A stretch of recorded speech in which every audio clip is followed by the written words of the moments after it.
anggota Majelis Dewan Syuro Masjid Nurul Hidayah yang kami hormati, anggota Dewan Pengawas Masjid Nurul Hidayah, dan yang kami hormati Bapak Ibu jamaah Masjid Nurul Hidayah serta adik-adik yang kami cintai.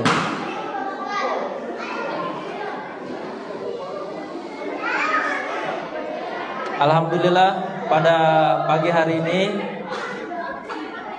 kita sudah melaksanakan acara kegiatan Tarhib Ramadan yang diawali dari pawai dan akan dilanjutkan dengan ceramah yang akan disampaikan oleh Ustadz Ridho Abdul Fataysi.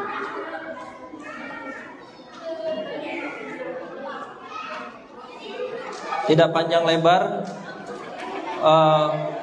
untuk kegiatan agar kita bisa lebih khusyuk mengikuti kegiatan ini, marilah bersama-sama kita membaca basmalah. Bismillahirrahmanirrahim. Selanjutnya acara pertama yaitu sambutan dari Ketua DKM yang akan disampaikan oleh Bapak Sigit. Kami persilahkan kepada Bapak Sigit.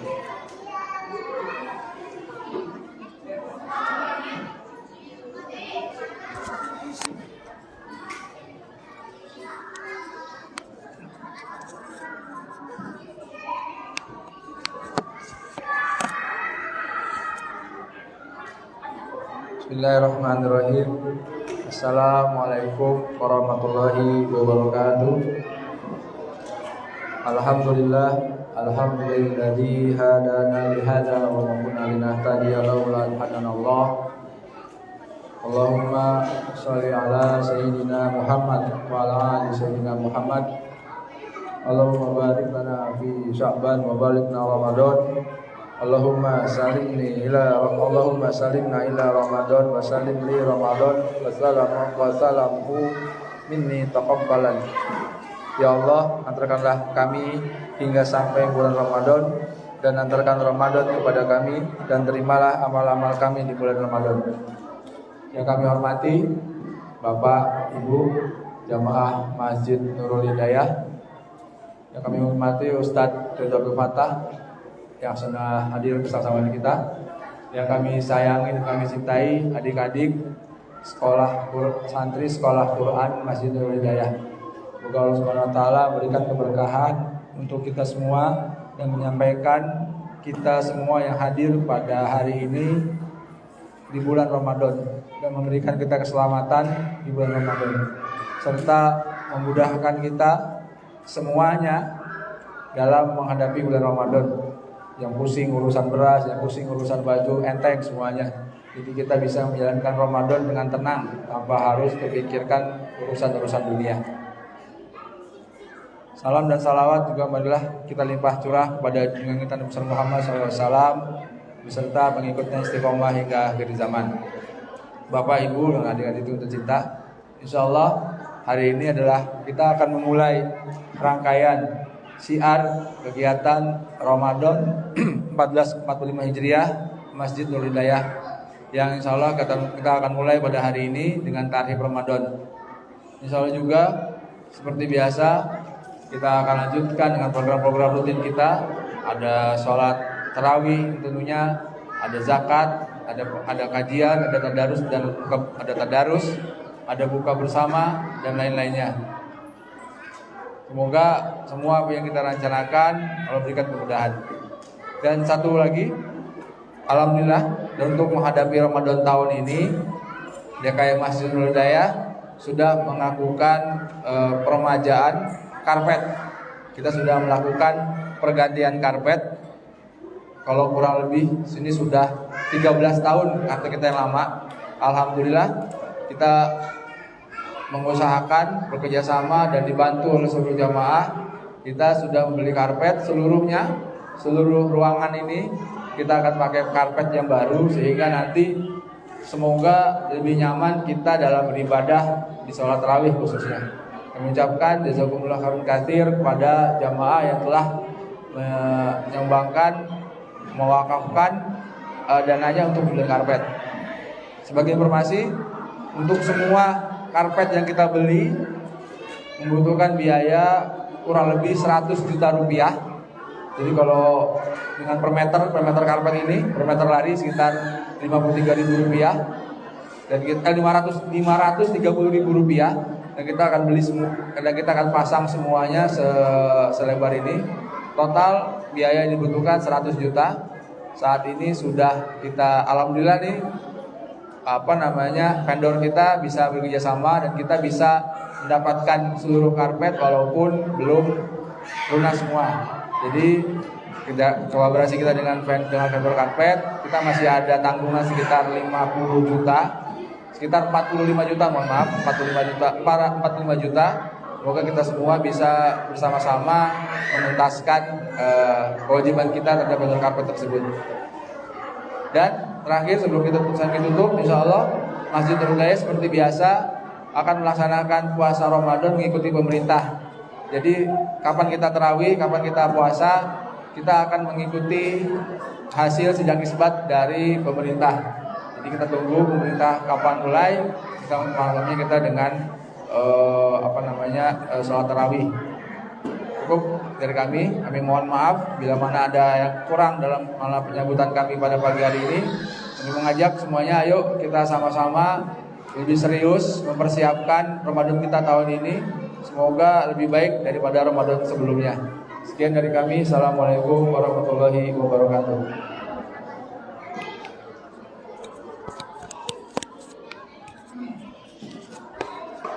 Terima kasih.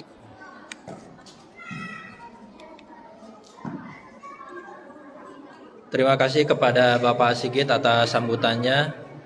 Untuk memberikan keberkahan kepada acara ini, marilah kita dengarkan pembacaan kalam ilahi oleh Ustadz Abbas. Untuk waktu kami persilahkan kepada Ustadz.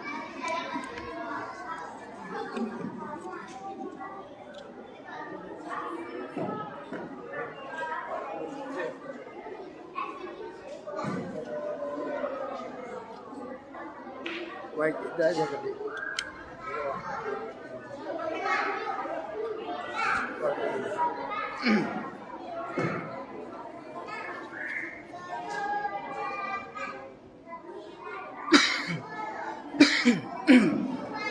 Assalamualaikum warahmatullahi wabarakatuh.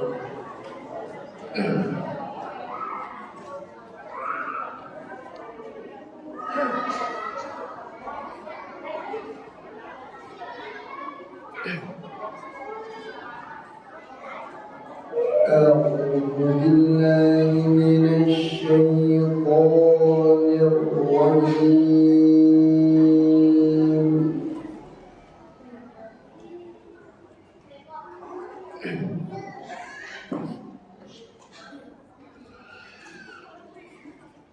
بسم الله الرحمن الرحيم.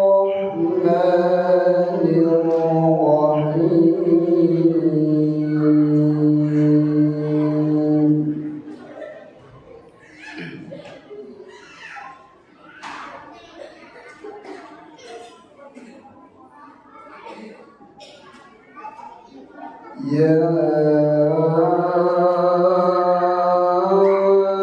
الذين آمنوا كتب عليكم الصيام كتب عليكم الصيام كما كتب على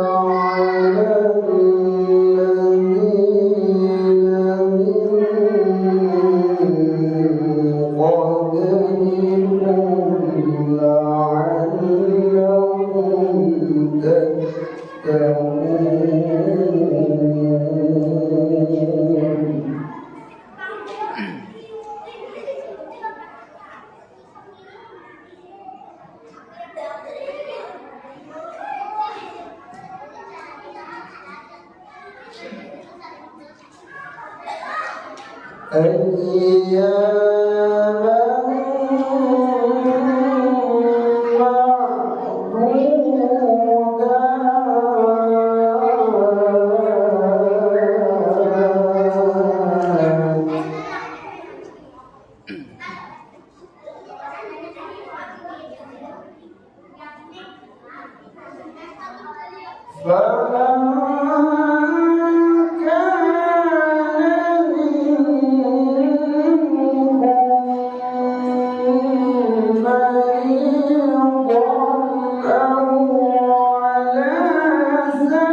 منكم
Terima kasih kepada Ustadz Abbas yang Masya Allah sudah membacakan ayat suci Al-Quran.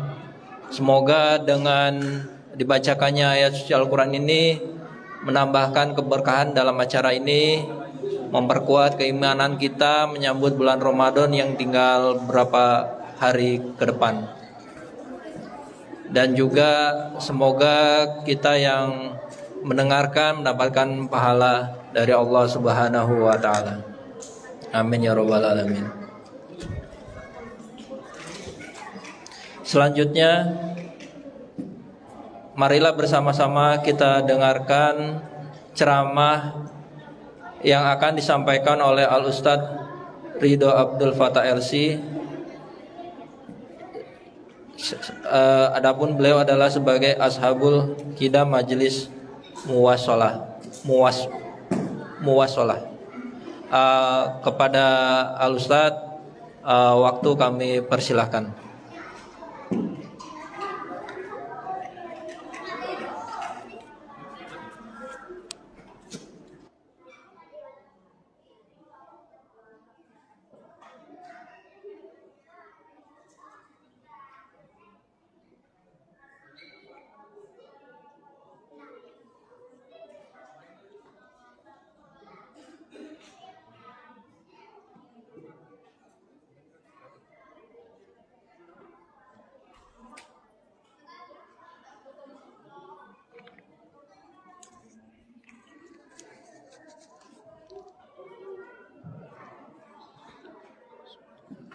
Assalamualaikum warahmatullahi wabarakatuh.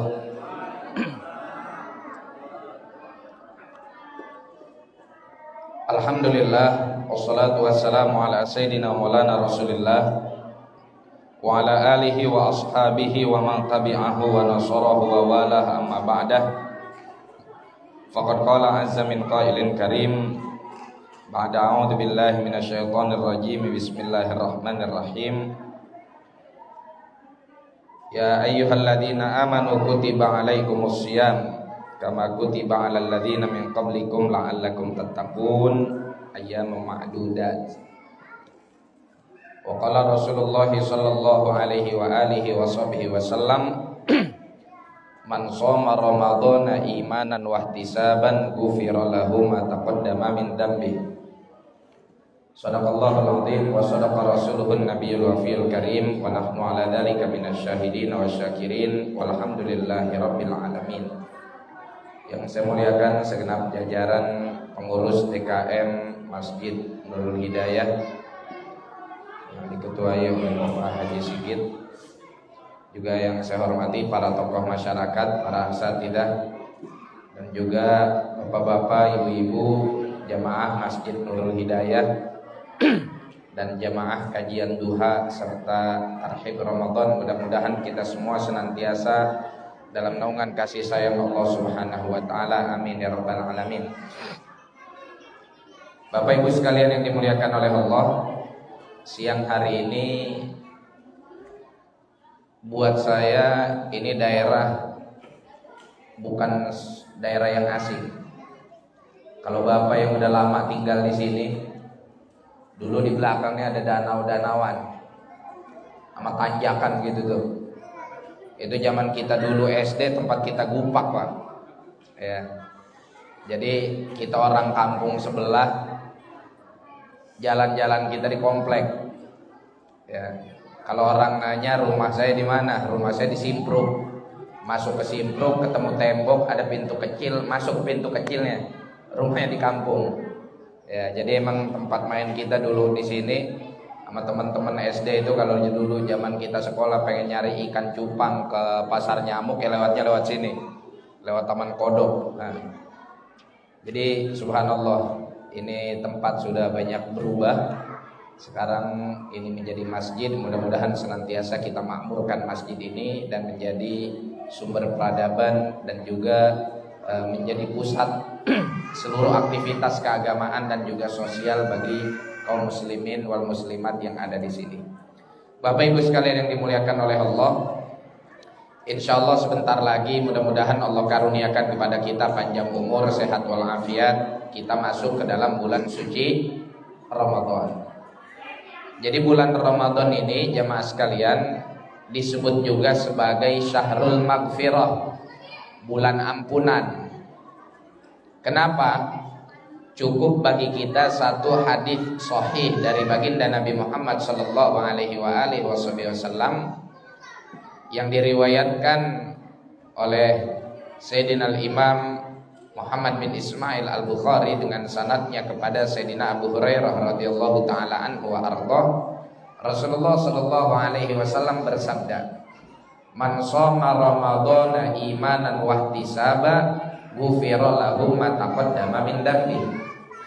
Barang siapa yang berpuasa, dalam riwayat yang lain man qoma ramadhana, barang siapa yang qiyamul lail pada bulan Ramadan, imanan wahtisaba, dengan penuh keimanan dan juga dilandasi atas dasar keikhlasan, ghufira lahu ma taqaddama min dambi, maka Allah Subhanahu wa taala akan berikan kepada dia ampunan atas dosa-dosa dia yang telah lalu.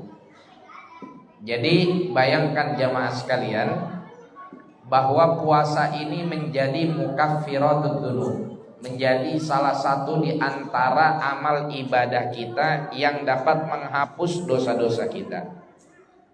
Dan betapa kita sangat membutuhkan agar dosa-dosa kita ini dihapus oleh Allah. Itu yang paling penting. Maka dari itu kebanyakan atau mayoritas hal yang dilakukan oleh orang-orang soleh adalah istighfar, memohon ampunan Allah Subhanahu wa ta'ala. Karena bagi mereka banyak hal yang sejatinya terkadang itu baik, tapi mereka merasa itu merupakan sebuah kelancangan di hadapan Allah Subhanahu wa ta'ala, sehingga muncul sebuah ungkapan seperti yang dikatakan oleh Sayyidatuna Rabi'ah Al-Adawiyah, ya, ini wanita yang sangat luar biasa, Rabi'ah Al-Adawiyah. Kata beliau apa? Istighfaruna yahtaju ilal istighfar. Istighfarnya kita aja ini masih butuh untuk diistighfarin lagi. Ya, kenapa istighfar kita masih butuh diistighfarin lagi? Nah, ini menjadi satu pertanda Bapak Ibu sekalian bahwa banyak sekali amal ibadah yang kita lakukan itu seringkali motifnya, landasannya, bahkan aksinya tidak sesuai dengan yang seharusnya, sehingga banyak cacat bahkan di ibadah kita. Jangankan maksiat kita, ibadah kitanya aja masih banyak kelirunya, masih banyak cacatnya, masih banyak kesalahannya.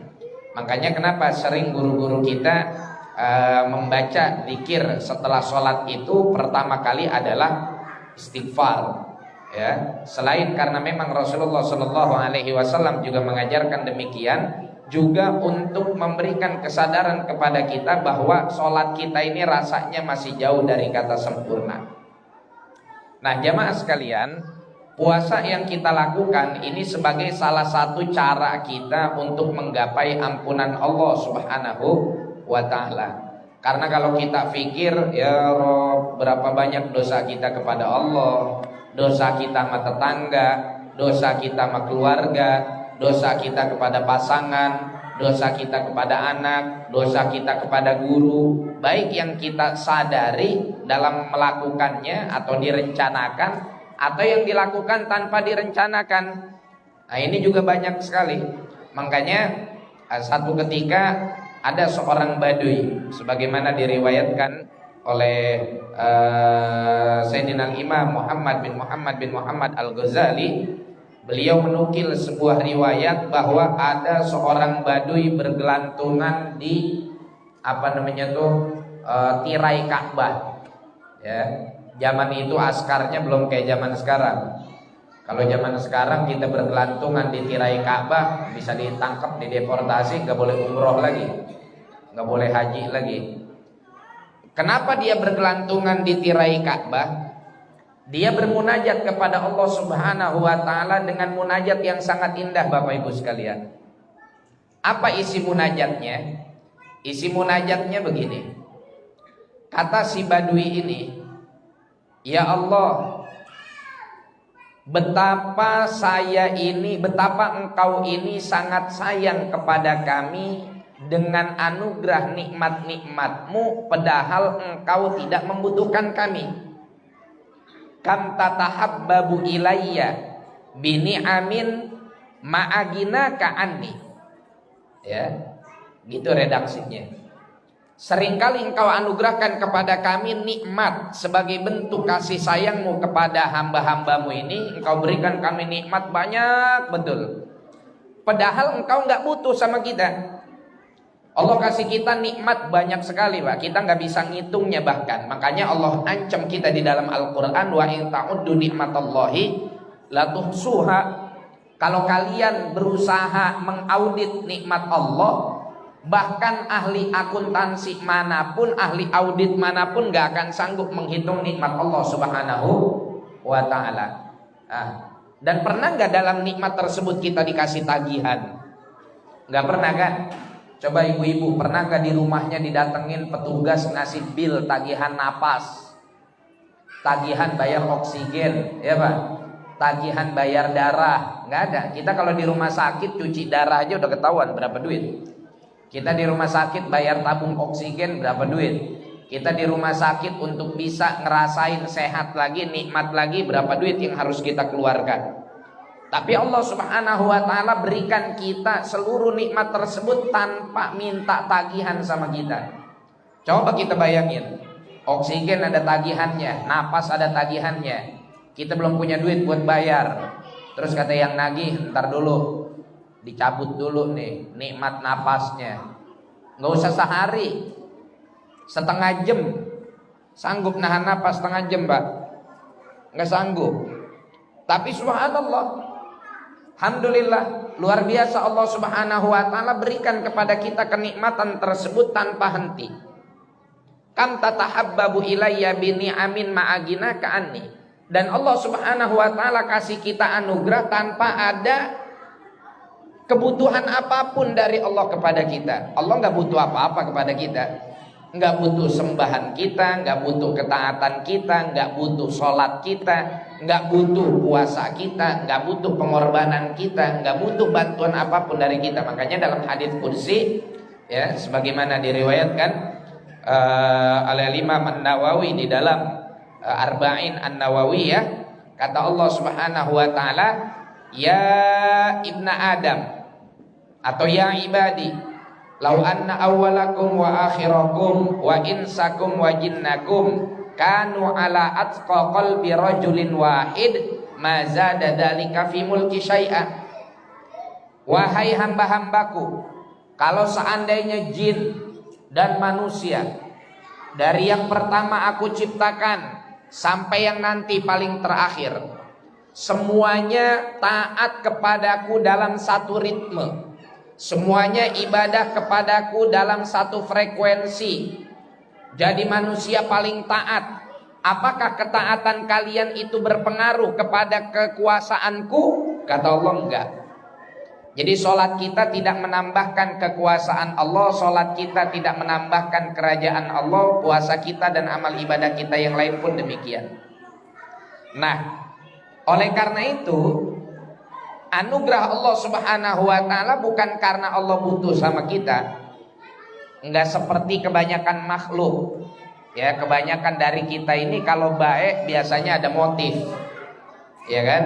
Kita ini biasanya kalau ada pemberian, ada yang kita ingin dapatkan. Itu kita seringnya kayak gitu tuh ngedapetinnya. Ya. Ada yang ngasih kaos sama amplop isinya 150.000, sama minyak goreng 5 liter. Oh, dia minta paku sama kita tuh. Dia minta paku, ya. Minta paku dengan cara dia ngasih hal-hal seperti itu. Nah, ini tipikal makhluk. Tapi Allah Subhanahu wa taala kasih kita banyak kenikmatan, Allah nggak butuh apa-apa dari kita. Kemudian si Badui ini melanjutkan doanya, wa kam atabaghadu ilaika bimaksiatin ma'afakri ilaika. Dan betapa banyak saya atau betapa sering saya membuatmu marah ya Allah dengan kemaksiatan yang saya lakukan, padahal saya butuh kepadamu. Siapa di dunia ini yang gak butuh kepada Allah? Dan siapa di dunia ini yang sejatinya naluri dan hati kecilnya menyadari bahwa Allah itu adalah zat yang maha besar dan luar biasa? Bapak boleh tes, kalau di sini ada pilot, ntar ajak orang ateis naik pesawat, bikin pesawatnya nukik, itu pasti ngomong oh my god, walaupun dia nggak percaya sama Tuhan. Ya, itu teruji. Ateis yang nggak percaya kepada Tuhan sekalipun, kalau sedang dalam keadaan nyawanya terancam dan terdesak, itu secara tilqaiyan, secara otomatis dia pasti nyebut oh Tuhan, ketelepasan. Kenapa? Masih ada titik di dalam ruh bekas dulu ruhnya diambil janji oleh Allah di alam arwah. Wa id akhadha rabbuka min bani adama min dhuhurihim dzurriyyatahum wa asyhadahum ala anfusihim alastu bi rabbikum qalu bala. Jadi dulu ruh kita itu diambil sumpah oleh Allah Subhanahu wa taala di alamul arwah untuk kemudian kita mengakui keesaan Allah. Tapi persaksian yang dilakukan oleh ruh kita di alam arwah nggak akan membawa manfaat apa-apa kalau di alam dunia kita nggak beriman kepada Allah. Waliyadzubillah. Tapi itu menjadi salah satu bukti bahwa memang ruh kita ini atau ruh manusia dimanapun percaya, ya, secara otomatis dia butuh kepada zat yang maha besar, yang dalam hal ini keyakinan kita adalah Allah Subhanahu wa taala. Jadi itulah yang diucapkan oleh si Badui ini. Terus apa yang dia ucapkan? Kemudian si Badui ini mengatakan, ya Allah, kemaksiat ampunanmu yang begitu luas menjadikan aku lemah untuk meninggalkan istighfar kepadamu. Ya. Ampunanmu yang begitu luas menjadikan aku lemah untuk tidak meminta ampunan kepadamu. Padahal aku adalah hamba yang senang sekali mengkhianatimu. Ini subhanallah, untayan doa yang sangat indah dari seorang badui. Badui itu kalau istilah di Arab itu orang yang tinggal di pelosok jazirah Arab, ya, atau di pegunungan Arab, bukan badui bangsa yang ada di kita tuh, bukan, ya, namanya aja hampir sama. Nah ini jemaah sekalian, betapa kita amat sangat membutuhkan ampunan Allah Subhanahu wa ta'ala. Nah maka dari itu, kesempatan terbaik Allah berikan kepada kita di bulan suci Ramadan. Kita jangan pernah menganggap Ramadan ini sebagai beban jemaah sekalian. Justru Ramadan ini adalah momentum bagi kita untuk kita menghibernasi diri kita. Ya. Orang itu kan kadang-kadang butuh sama yang namanya rehat. Kerja mulu capek. Hari Senin sampai hari Jumat kita udah masuk kerja, berangkat macet, pulang macet. Hari Sabtu masih disuruh masuk, kadang-kadang uang lemburannya nggak seberapa. Hari Minggu waktunya kita family time juga demikian, kadang lemburannya juga nggak seberapa, ujung-ujungnya ngomel di rumah, ya, karena kesel disuruh sama bos. Kenapa? Karena kita pengen hari Sabtu dan hari Minggu itu istirahat. Kita pengen istirahat. Nah, kita bisa menjadikan hari Sabtu dan hari Minggu sebagai contoh waktu bagi kita untuk beristirahat. Lalu kita jalan kemana, kita berangkat misalkan ke puncak, healing kemana atau refreshing kemana, dan itu kita nggak mau diganggu. Padahal yang sedang kita istirahatkan itu sejatinya adalah hampir sama dengan apa yang kita istirahatkan di bulan Ramadan. Dengan apa yang kita ingin istirahatkan di bulan Ramadan. Apa sih yang kita ingin istirahatkan di bulan Ramadan? Yang ingin kita istirahatkan di bulan Ramadan adalah hiruk pikuk duniawi. Kita pengen hari Sabtu istirahat dari kerjaan kita. Cuma sayangnya istirahat Sabtu dan Minggu kita juga masih bergelut dengan perkara yang masih duniawi. Gak ada kan kita kalau istirahat hari Sabtu sholat duha atau sholat hajat sampai 100 rakaat. Ada nggak? Nggak ada ya. Atau ngaji Al-Quran dari hari Sabtu sampai hari Minggu, mengqadha yang Senin sampai Jumat 2 hari hatam. Nggak ada kan? Hari Sabtu dari juz 1 sampai juz 15, hari Minggu dari juz 16 sampai juz 30. Ada nggak yang kayak gitu? Nggak ada. Ya, dia mengistirahatkan dirinya dari pekerjaan duniawi Senin sampai Jumat. Sabtu Minggu istirahatnya juga masih untuk urusan duniawi juga, atau dengan cara yang masih ada aroma duniawinya. Padahal itu semua nggak kita bawa pulang ke akhirat. Nah sekarang kita punya hiruk pikuk dari Syawal sampai Sya'ban. Yang mau istirahat loh di bulan Ramadan dengan melakukan sesuatu yang bermanfaat untuk akhirat kita, dan itu nggak akan membawa kerugian. Bapak keluar komplek, keluar Simpruk nih, belok kanan, terus nyampe ujung pertigaan, ketemu apa Pak? Danau. Di danau tuh ada rumah makan, terkenal sayur asemnya.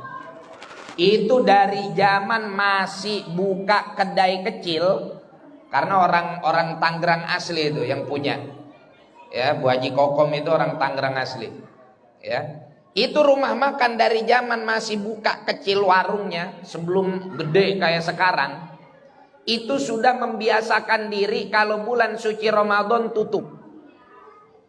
Ya, kalau bulan suci Ramadan tutup. Bapak ke sono bulan puasa ketemunya bedug. Iya, beralih jadi tukang bedug. Ketemunya sama kue lebaran. Padahal kan bisa buka sore. Buat orang yang pengen buka bersama dengan keluarga, ya kan, atau buka bersama dengan kolega, tapi enggak.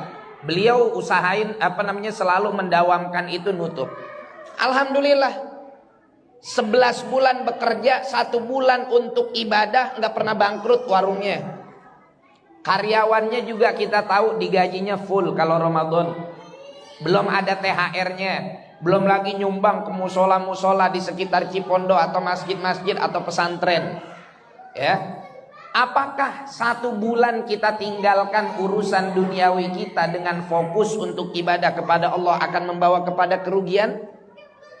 Enggak. Ya.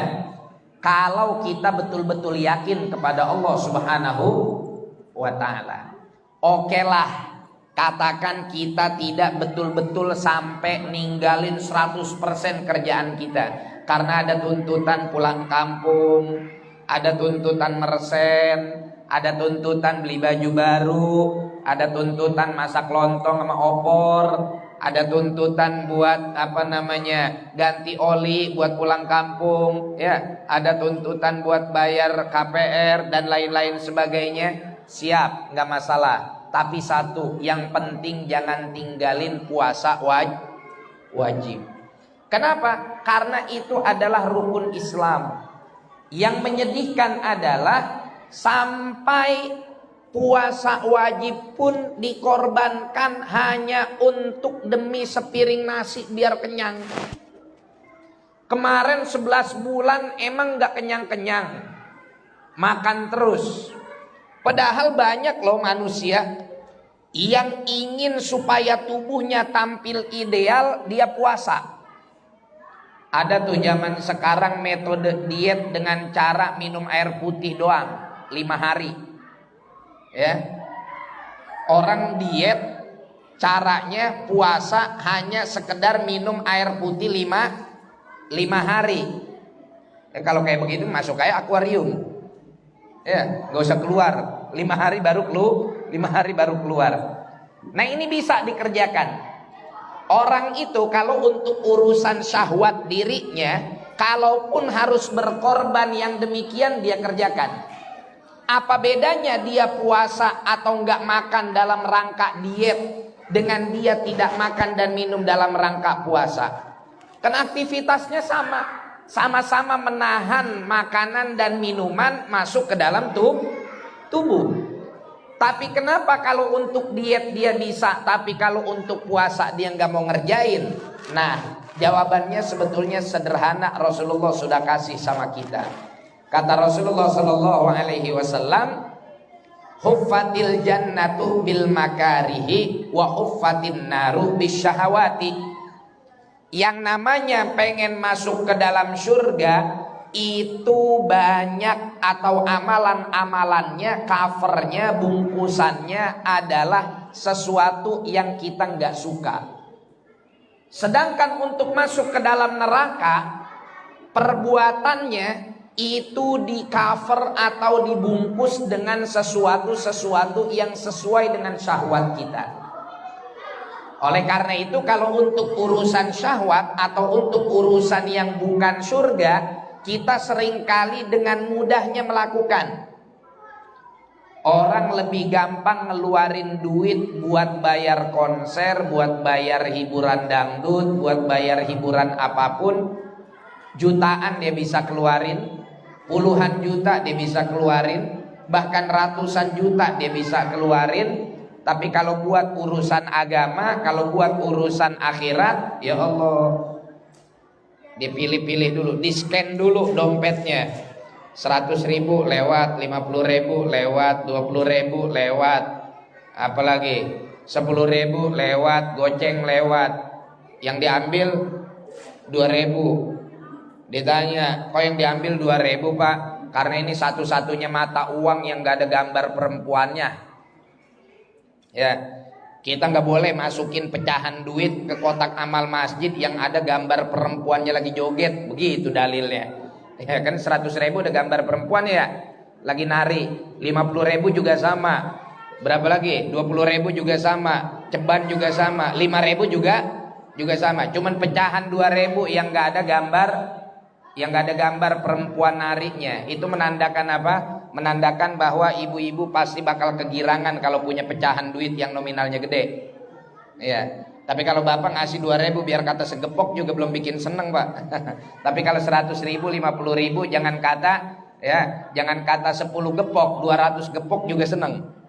Nah ini, itu kita tuh. Kalau untuk urusan dunia kita begitu mudahnya mengeluarkan uang, tapi kalau untuk urusan akhirat kita seringkali berpikir ulang. Baik, jamaah sekalian, tinggal sekarang puasa yang harus kita lakukan, puasa yang bagaimana? Pertama, yang pasti harus sesuai syarat dan rukunnya. Itulah kenapa pentingnya kita mengkaji kitabus shaum dalam ilmu fikih. Yang kedua, puasa yang kita lakukan agar menghasilkan ampunan Allah Subhanahu wa taala adalah dengan ikut melatih seluruh anggota tubuh kita untuk berpuasa. Puasa dari apa? Puasa dari yang diharamkan oleh Allah Subhanahu wa taala. Matanya ikut puasa, telinganya ikut puasa. Puasa dari mendengar yang haram, matanya puasa dari melihat yang haram, mulutnya puasa dari membicarakan yang haram, tangan dan kakinya juga berpuasa dari melangkah ke tempat-tempat yang haram. Makanya dulu ada di zaman Nabi Shallallahu Alaihi Wasallam seorang wanita yang datang kepada baginda Nabi Muhammad Shallallahu Alaihi Wasallam dalam keadaan ngaku berpuasa. Kemudian Rasulullah bilang, enggak, ente enggak puasa. Ente tadi habis makan. Makan apa Rasulullah? Saya enggak makan. Coba ente muntahin. Pas dimuntahin keluar daging, padahal sahurnya enggak pakai daging. Sahurnya enggak makan daging. Tapi begitu dimuntahin yang keluar adalah daging. Usut punya usut, ternyata ini adalah salah satu mukjizat baginda Nabi Muhammad SAW untuk membuktikan bahwa si perempuan ini secara fikih zahir dia masih sah puasanya karena nggak makan apa-apa. Tapi daging yang keluar dari dalam perutnya dia itu adalah hasil dia tadi siang bergibah, ngomongin orang, ya. Sedangkan di dalam Al-Quran perbuatan gibah itu disamakan dosanya seperti pelaku kanibal. Dosa perbuatan gibah sama seperti pelaku kanibal. Makanya kata Allah dalam Al-Quran, wala yaghtab ba'dukum ba'dha ayuhibbu ahadukum an ya'kula lahma akhihi maitan fakarihtumu. Apakah kamu bergibah satu sama lain di antara kalian? Apakah kalian suka dan senang makan daging saudaranya sendiri? Makanya ketika Rasulullah Shallallahu Alaihi Wasallam nyuruh perempuan tersebut untuk memuntahkan, keluar dagingnya itu, ya, karena itu adalah daging saudaranya yang dia makan, bukan daging betulan sebetulnya, tapi hasil dari bergibahnya.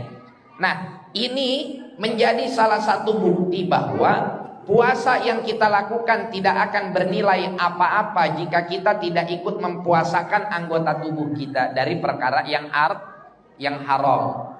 Makanya Rasulullah Shallallahu Alaihi Wasallam kasih kita ramuan, kasih kita resep. Kalau kita lagi puasa, terus ada yang mancing-mancing kita melakukan kemaksiatan, baik kemaksiatan tersebut adalah kemaksiatan yang berkaitan dengan emosi, wa in syatamahu ahad, atau dalam riwayat yang lain wa in sabbahu ahad falyaqul Allahumma inni shaim. Kalau ada orang mancing emosi kita lagi puasa, ya, itu artinya mancing kita untuk maksiat, maka hendaknya kamu mengucapkan Allahumma inni shaim. Ya Allah, saya sedang berpuasa. Maksudnya gimana sih kita disuruh bilang Allahumma inni shaim? Maksudnya gini Bapak Ibu sekalian, kita lagi dipancing nih untuk melakukan kemaksiatan. Dalam hal ini misalkan marah karena dicela atau dicaci maki, maka agar kita tidak terpancing dengan ajakan dia sehingga kita jadi ikut marah, ikut mencaci maki, ikut ngomel, ikut ngatain, ikut menghina yang di kemudian bisa bikin pahala puasa kita hilang, maka kita minta tolong kepada Allah. Ya Allah, saya ini lagi puasa, maka berikanlah taufik dan inayahmu untuk saya bisa menahan amarah saya, menahan emosi saya. Nah, ini resep dari baginda Nabi Muhammad Sallallahu Alaihi Wasallam sebagai pedoman kita untuk memasuki bulan suci Ramadan. Kalau Ramadannya puasanya sudah full, kalau Ramadannya diisi dengan ibadah yang baik, kita optimis menang wajar. Ya, kita optimis mendapatkan kemenangan itu sesuatu yang diharuskan. Yang lucu ini adalah kadang-kadang orang yang kalau tanggal 1 Syawal mengklaim kemenangan tapi tidak ikut pertandingan, Pak. 1 Syawal dia bilang minal aidin wal faizin, mohon maaf lahir dan batin, selamat hari kemenangan. Kita semua terlahir menjadi manusia seperti bayi baru lahir tanpa dosa. Ente tanpa dosa di mana sebulan kagak puasa? Ya. Orang juga kalau kagak ikut latihan, kalau kagak ikut pertandingan Piala Dunia nggak boleh masuk panggung. Ya, kita nggak ikut Piala Dunia di Qatar, boleh nggak tuh ikut dimendaliin? Didupak sama panitia, disuruh pergi. Ente ikut pertandingan kagak, minta hadiah. Lah ini kita nggak ikut pertandingan puasa, nggak ikut pertandingan baca Quran, nggak ikut pertandingan taraweh, gimana kita mau dapat hadiah? Ikut daftar lomba aja enggak. Maka ini menjadi satu peringatan bagi diri kita agar sama-sama kita manfaatkan momentum Ramadan ini dengan sebaik-baiknya.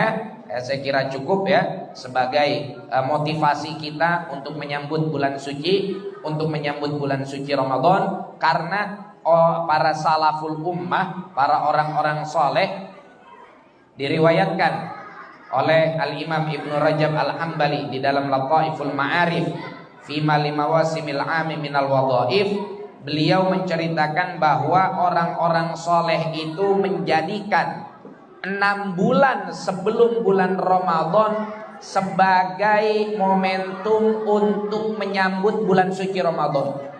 Jadi Masya Allah, menyambut Ramadan saking bahagianya nyiapinnya 6 bulan sebelumnya. Jadi yang disambut sama mereka Ramadannya, bukan Syawalnya.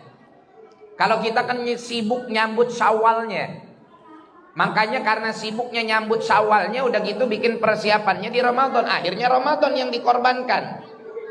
Bela-belain ke Tanah Abang beli baju baru, nggak puasa.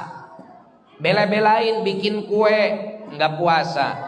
Bela-belain nyari baju baru, ninggalin puasa. Bela-belain ngumpulin duit buat pulang kampung, nggak puasa. Lah, yang kita sambut soalnya Syawalnya, padahal idnya adanya di Ramadan dalam tanda kutip, ya. Padahal seharusnya yang kita sambut bulan suci Ramadan. Jadi ulama para ulama Rabbani itu mereka mempersiapkan Ramadan itu 6 bulan sebelum Ramadan tiba. Mereka udah persiapkan, siapin niatnya, siapin batinnya, siapin logistiknya, biar nanti bulan Ramadan udah nggak harus mikir macam-macam. Selesai Ramadan, masuk bulan Syawal, yang mereka lakukan apa? Yang mereka lakukan adalah permohonan kepada Allah agar Ramadannya diterima, agar puasanya diterima, dikabul oleh Allah. Makanya kata Sayyidina Al-Imam Umar Muqdar bin Abdurrahman As-Segaf, saking pentingnya amal kita diterima, jangan sampai ditolak. Saya ini kalau tahu amal saya diterima oleh Allah Subhanahu wa taala, saya bakal kasih penduduk Tarim jamuan 3 hari 3 malam. Syukuran karena amal saya diterima. Ya. Tapi saya nggak tahu diterima apa enggak, walaupun kita tetap harus optimis, husnudzon kepada Allah. Tapi yang paling terpenting dari amal selain melakukan amal itu sendiri adalah memohon kepada Allah Subhanahu wa taala agar amal kita diterima oleh oleh Allah. Makanya para salaf itu dari bulan Syawal mereka selalu bermunajat kepada Allah agar diterima amalnya. Makanya kita diajarin kalau lagi doa tarawih, Allahumma taqabbal minna salatana wa siyamana wa qiyamana wa ruku'ana sujudana wa tilawatana wa takhasyu'ana wa tadarru'ana wa iftarana wa sadaqatina wa tammim taksirana ya arhamar rahimin. Rabbana taqabbal minna innaka antas samiul alim wa tub alaina innaka antat tawwabur rahim. Itu kan doa yang diajarkan di dalam Al-Qur'an agar kita memohon supaya Allah Subhanahu wa taala menerima amal ibadah kita. Jadi mudah-mudahan di sisa waktu yang tinggal sedikit lagi kita akan memasuki bulan suci Ramadan ini, kita persiapkan segalanya dengan matang. Mudah-mudahan semua yang hadir pada siang hari ini masuk ke bulan suci Ramadan dalam keadaan sehat walafiat, dalam keadaan istiqomah, dalam keadaan berkah rizki. Kalau punya utang, utangnya lunas. Pulang kampung bawa duit banyak, balik ke Simpruk bawa duit banyak. Berarti di kampung gak bagi-bagi duit. Pulang duit banyak, balik duit banyak, gak dipakai duitnya berarti. Ya, diberkahi oleh Allah Subhanahu wa taala rizkinya. Puasanya semuanya pada full, tarawihnya full, tadarusnya full.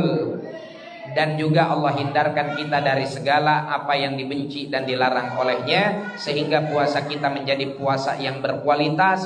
Tujuan dari kita melaksanakan ibadah puasa tercapai, kita semua menjadi hamba Allah yang bertakwa, sebagaimana Allah firmankan, kutiba alaikumusiyam kama kutiba alal ladzina min qablikum. Targetnya apa? La'allakum tattaqun. Targetnya adalah agar kita menjadi orang yang bertakwa. Kalau sudah bertakwa, insya Allah rumah tangga damai. Kalau sudah bertakwa, insya Allah komplek juga damai. Kalau sudah bertakwa, insya Allah kotanya juga damai. Kalau sudah bertakwa, pasti provinsinya juga damai. Kalau semua individunya sudah bertakwa, satu negara pasti akan damai.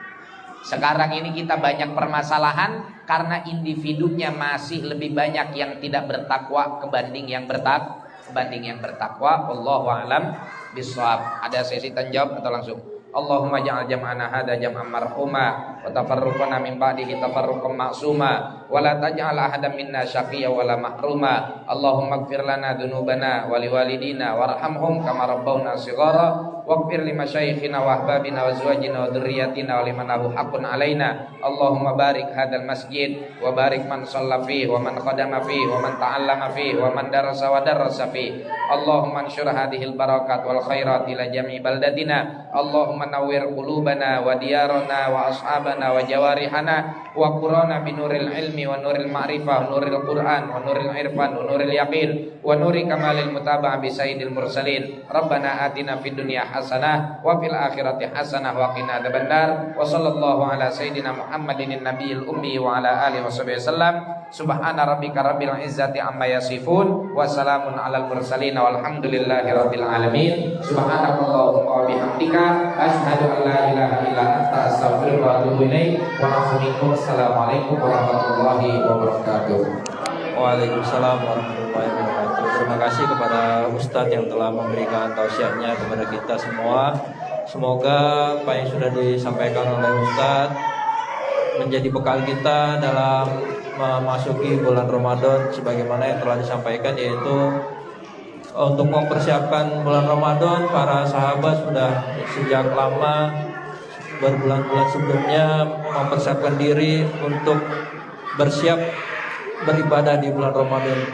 Dan juga adapun pesan dari Ustaz adalah, mari bulan Ramadan ini kita istirahatkan diri kita dari kesibukan dunia untuk mencari keridhaan dan keberkahan Allah Subhanahu wa taala di bulan Ramadan yang penuh berkah dan penuh rahmat ini. Terima kasih kami sampaikan kepada para jamaah Masjid Nurul Hidayah serta adik-adik sekalian dari Sekolah Quran yang telah mensukseskan acara ini. Tak lupa juga kepada kami dari panitia, mohon maaf jika ada kekurangan dan khilaf dari kami. karena sesungguhnya kesempurnaan adalah milik Allah Subhanahu wa taala. Demikian acara pada hari ini kami ucapkan terima kasih. Wabillahi taufiq wal hidayah. Wassalamualaikum warahmatullahi wabarakatuh.